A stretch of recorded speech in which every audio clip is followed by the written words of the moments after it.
In a survey by Inc. magazine, they estimated that there are 25 million meetings per day in the United States.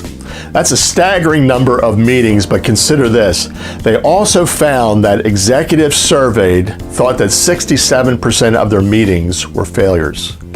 Consequently, they estimated that $37 billion per year are wasted on unproductive meetings.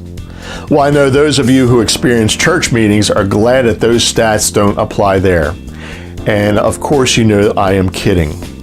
In a previous video called 3 Parts of Great Meetings, I focused in on how to conduct your meetings.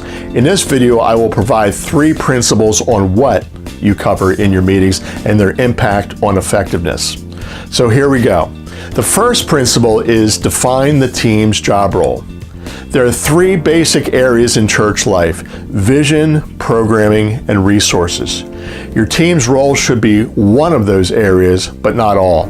Defining the team's job role guides them into what area of dialogue you should be engaging in and what areas or topics are above or beneath the role of your team.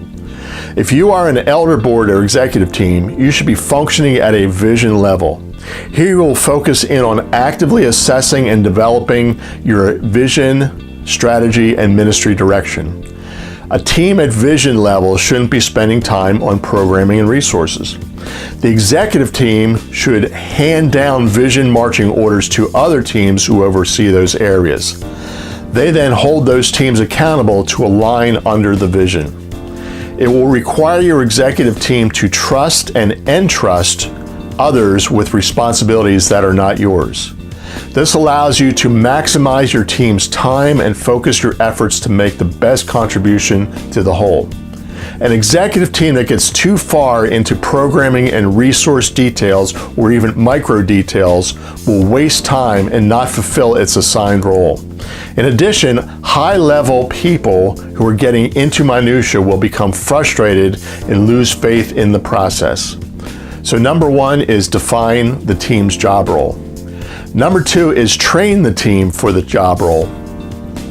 If you want an executive team to function at a high level, don't assume that they have the skills and mindset to do that. They need to be trained and developed as they are brought on, and then development needs to happen continually. Don't leave them stranded with a new type of role.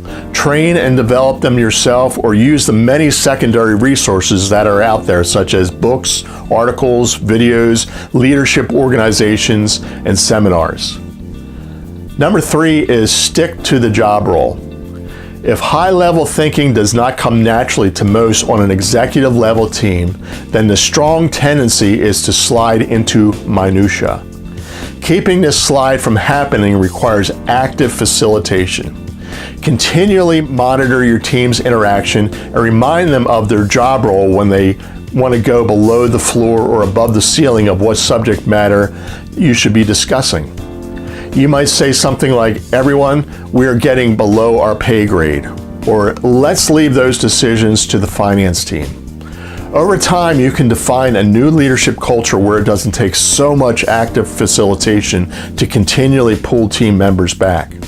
So define the team's job role, train the team for the job role, and stick to the job role. I believe the end result will be more meetings that are considered to be successful and more people who are fulfilled with their work on the team.